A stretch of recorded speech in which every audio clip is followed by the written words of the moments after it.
Sarah and I am a final year medical student at the University of Manchester. During my time on ASIT, I've held 2 positions on the Manchester Student Surgical Society as the Conference Director and the Treasurer. Hi, my name is Leo Brown. I'm a Specialty Registrar in General Surgery in Edinburgh, and I sit on the RUE Group Executive Committee and the ASIT Council as the Upper GI Trainee Representative. Hi, my name's Ellie Priestman. I'm a 4th year medical student at Bristol University. I'm also the ASIT Equality and Diversity Ambassadors co-chair, as well as being the Vice President at the Bristol Women in Surgery Society. Hi, I'm Rachel Thomas, Curate Society Rep to ASIT. I hope you enjoy this interview and it leaves you inspired, but most importantly, I hope you feel welcome. Here I am. Professor Jane Blazeby is a Professor of Surgery at the University of Bristol and an Honorary Consultant Upper GI Surgeon at the University Hospitals Bristol NHS Foundation Trust. Professor Blazeby graduated from the University of Bristol in 1988, having also undertaken an intercalated degree in microbiology. Her basic and specialist training was in the Southwest, and she gained the Certificate of Specialist Training in 2000. It was around this time that her interest for surgery truly snowballed, having been awarded the Medical Research Council Clinician Scientist Award to investigate principles and practices of outcome measures in surgical oncology. Alongside this, she is Chief Investigator for a large trial in bariatric surgery and has 3 active projects with the University of Bristol. Needless to say, her contribution to evidence-based surgery is second to none. We'd like to thank you so much for coming today.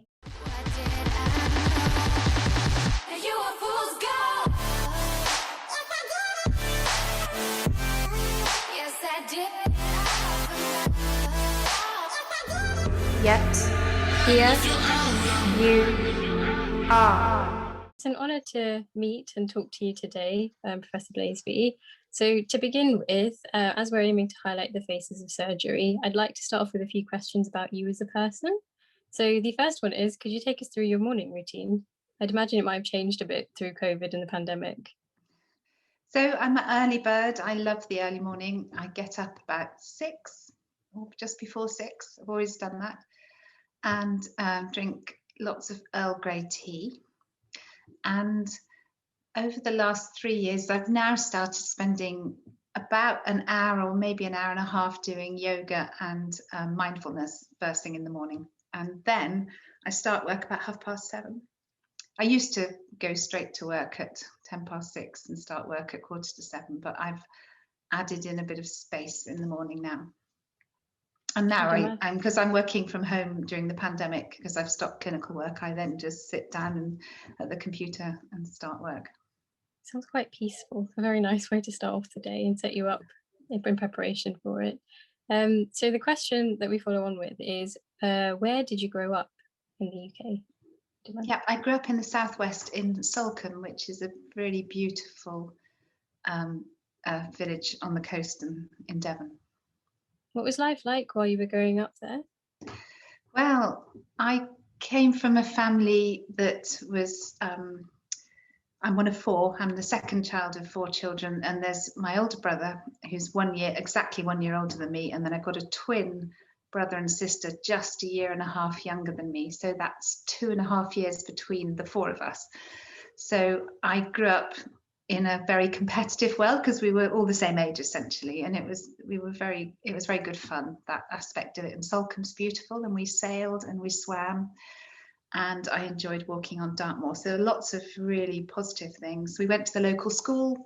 I came from quite a poor background, lived in a council house as a child, and but it was also very turbulent. My mum and dad had problems, and those problems affected all of us. That they had their own childhoods were really terrible, I think, and as a result it was turbulent, and my dad was abusive in lots of different ways and very aggressive, and eventually their marriage fell to pieces, and I think that sort of affected all 4 of us quite badly. So there were lots of positive things and lots of very, very difficult things about my childhood. Right. Thank you for being so open with us and candid about how you grew up as well. I'd imagine that the sort of surroundings of where you grew up provided a bit more stability? It's beautiful, Salcombe, and in fact my dad was the harbour master in Salcombe, so we had lots of access to boats, and we sailed, and in the summer we used to just swim, and yeah, it's beautiful. I don't know if you've ever been there. I'd recommend it. We still go on holiday there now. So. Do you still sail? No, but I could do. My brother lives in Salcombe, and I do when I go back, but I don't get any time. So. And I guess what made you apply for medicine? Yep, so I was good at sciences and maths and things, but I really loved the arts, and I loved English literature when I was at school, but I was very bad at English language and English literature. And when I got to 16, did my O-levels, and I got 2 C's, which is not a very good O-level result for the Englishes, but did brilliantly in everything else. So I wanted to do history and English and music A-levels, and my father absolutely refused to support me if I did those, and he said I had to do the sciences. So I thought, I'll do medicine, because that's a very human subject as well as a scientific one, which somehow brought it together for me. So I did science A-levels. I did English A-level evening class, both when I was at school and when I was at university. I keep going back to English, and I'm studying a theology degree at the moment. And so then I chose to do medicine because I was interested in people, and came to Bristol after a gap year. I guess I would, if you have any stories about your gap year, I would love to hear them. But what was Bristol Medical School like? Oh, I loved it. 1982 to 1988. I really enjoyed it. It was probably very different to how it is now, but I really enjoyed all the different things about university. I was captain of the sailing club. I sailed a lot when I was at university. And then I intercalated in microbiology, as you said, and I thoroughly enjoyed doing a BSc, probably because I got more into writing, and you had to write a dissertation, which is what I wanted to do. And then I thoroughly loved clinical work, and particularly surgery. My sister at that point had come to Bristol as well. My twin, she's a twin, and she was nursing, but she then got very ill. She had widespread ovarian cancer when she was 19. I was 20. And so that slightly threw my medical school experience, because we were told she was going to die. In fact, she's still alive. She never died, even though she had widespread stage 4 ovarian cancer. And so that made it all complicated, but we sort of survived that. And I enjoyed it. I got very involved in a local church and ran a youth group, and then was just a bit frustrated and was desperate to qualify in the last couple of years and wanted some responsibility. And in the introduction, we mentioned you did your training in the Southwest, but which hospitals did you go to, and what was training like for you? Yeah, I trained at the BRI. I did my house jobs there, and then I was a surgical SHO at the BRI, and then I did 2 years research, an MD at the BRI, Bristol Royal Infirmary, and then I managed to get away from Bristol for 6 whole months in Exeter, and where I then had a baby, because I got married when I was a houseman. And in Exeter, I did in the end spend 2 years there, which I really enjoyed.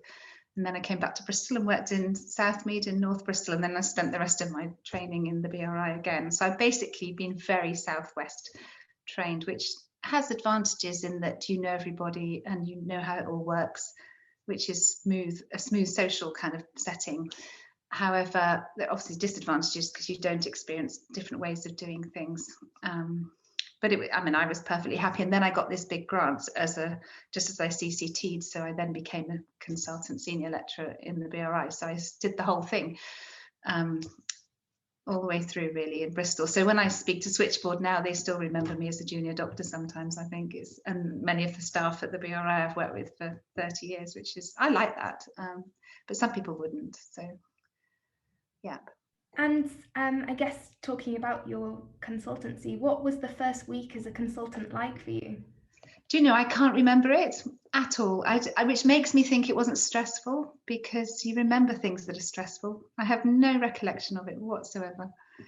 I remember being desperate to be a consultant and have the responsibility. And I remember being anxious when I was on call, probably for about 5 years. And then after that didn't worry me. But for about 5 years, when you're left making the sole decision in the middle of the night, it used to worry me, and I didn't sleep very well when I was on call. And then eventually I'd even sleep well when I was on call. So we worked as a team, the upper GI team, and still do.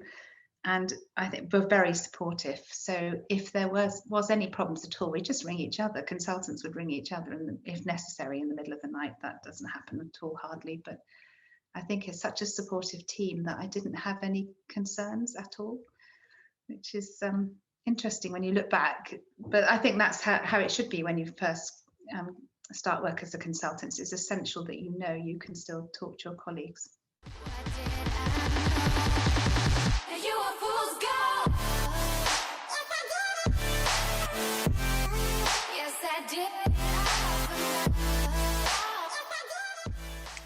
And throughout your career, what challenges have you faced along your journey? I think the main challenges come from within oneself. So there are challenges like passing exams or getting a job or something, but those are not the things that really are troublesome. I think the main challenges are your personal challenges. And for me, because I'd had this turbulent childhood, I think I was a bit of a turbulent individual. And so I was challenged by managing myself, I think, when I was stressed, and would find myself angry with situations. And I mean, in a way, the NHS can make people angry because it's so busy sometimes, or if there's a locum registrar on call with you who doesn't know their way around the hospital and isn't somehow trying very hard, I'd find that very frustrating, and I didn't manage myself well. I found that the most difficult thing, the turbulence within me, I think. And then occasionally, if you felt that you were being marginalized in some way, which I occasionally did, whether that was true or not, because I was a woman, I don't know, but if you felt marginalized, then there's ways of managing that which can make it better or worse. And I don't think I handled those things well. I think that standing up for yourself and asking for help if necessary, or talking to people about problems is really important, but I would get angry and that doesn't help. So the challenges for me were almost recognizing that and then managing myself, I think. And that still happens in research. I still get frustrated with people, but I'm learning to try and be much more reflective about it, and to enjoy life more, because otherwise it gets stressful and you get frustrated for no reason. It's a waste of time and a waste of your own emotional energy, and you cause more harm than good. And other than reflection, what tools have you used to overcome this? I have had some therapy, and I was going to say counselling, but I think it's more than that. It's therapy. So specific therapy to help me learn who I am and how I am and why I am like I am. And that's been very valuable at work as well as in my personal life.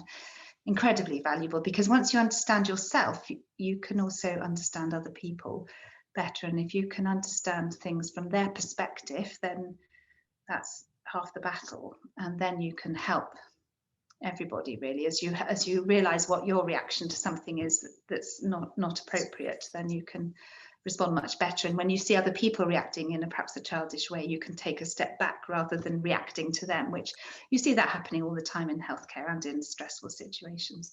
So I think taking time to get a therapist and just learn and reflect about life is really important, but it's very much something you do when you're middle-aged. I wouldn't recommend you all did that just now. I think it's something that you do later in life to get the most out of it, because you need to have had some difficult experiences almost to benefit from that sort of thing. That's really, really important, and being able to step away and reflect on a situation, something that I'm sure all of us struggle with from time to time. Have you had a moment, maybe you were doing research, or maybe you were in theatre, where you just suddenly felt like, this is what I want to do? I've had lots of moments like that. I mean, I used to love operating. As I said, I stopped clinical work when I was 55. And it took me I decided to incrementally stop from when I was 50 to when I was 55. So from age 50 onwards, I stopped doing the cancer resections, and then I reduced various things and finally stopped it all. But prior to that, I've always loved doing big operations or making big decisions at night time, particularly those sort of life and death type decisions. I enjoyed that multidisciplinary aspect of sharing decisions with intensivists and discussing things. And that I always felt that was really what I was cut out to do, manage a crisis, if you like. Even during the COVID crisis, I've been managing the research in the hospital over the last 12 months. So managing all the respiratory research, and I'm a surgeon, managing the recovery trial and the REMAP-CAP study from here. And I'm good in that situation, just managing a crisis.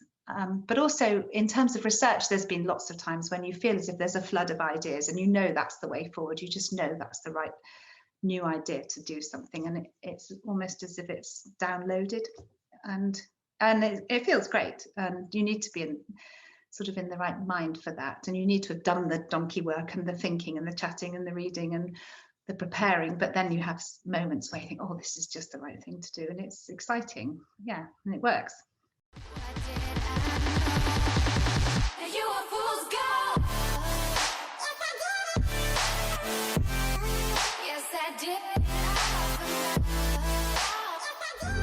Yet here you are. Grand, thank you very much. I think it's I've got a question as well, if that's okay, please.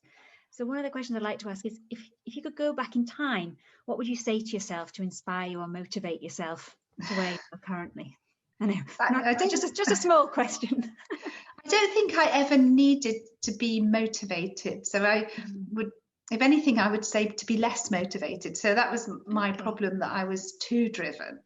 I didn't need inspiring. I was very driven, and people that knew me then might say I walked over people, because I was so driven. And so looking back, the thing I would say is to myself or to anyone who's making their way in surgery, would be to make sure you do look after yourself and spend time with yourself doing the things you enjoy doing, rather than being driven and working the whole time. I did work a lot, and most holidays, and 6 days a week, 12-hour days, and many nights, obviously. But I think that I neglected myself and things that I enjoyed during that time, and I absolutely neglected my family. I'm married with 3 children, and about 2 or 3 years ago now, my husband literally said to me, "I've had enough of this, Jane. We're going to end our marriage after 30 years." And that came as a massive shock, and it was largely because of work. I'd worked and worked and worked, and we've sorted it out, and it's not going to end. But when I look back and think of all the time I spent at work and didn't spend with the children, then I do think, oh, what would I have done differently? And I would say, if you have time off to have a baby, do take the whole year. I had 3 months off, and then went back to a 70-hour week, literally 3 months. 14 weeks old my first daughter was when I went back to work. Wow. And I wouldn't recommend that now. And it's the same for guys. I would say take your paternity leave. I would work 4 days a week, not 5 days a week. Both the parents, I would recommend the men and the woman don't both work full time. That sort of thing. Life's short, and life's a marathon, not a sprint. And you don't have to become a professor when you're 40. You could become a professor when you're 50 or 55. You're all going to work till you're 67 plus. So I think I would say take more time to enjoy life, and to be with your family and yourself more, and make the most of it, rather than be in a rush. Thank you. They're really lovely words, and I think that's something we can definitely spread those feelings around. Thank you very much. Yeah, absolutely. I think that sounds like great advice. I was just going to follow up by saying, any other advice for medical students or aspiring surgeons? I think that to select who you work with. So I would look at the different people that run units or centres, and if you want to do research, I would look at the centres for research and think, do you really want to be like them and learn what they're doing? Because you sort of align yourself with a group and their ethos and their research. So you need to look at their track record, and I would try and be quite selective about that, and deliberately choose who you're going to work with in a research perspective. This is actually because clinically you're inevitably, you're trained in a number of hospitals, but I would go and talk to the person in charge of the research program and think, do I really like this? Is this really what I want to learn, these methods, and be like this person? Because it takes 5 or 10 years to really get into a big kind of area of research, and if you're going to commit that amount of time, you need to make sure it's something you absolutely want to commit to, I think.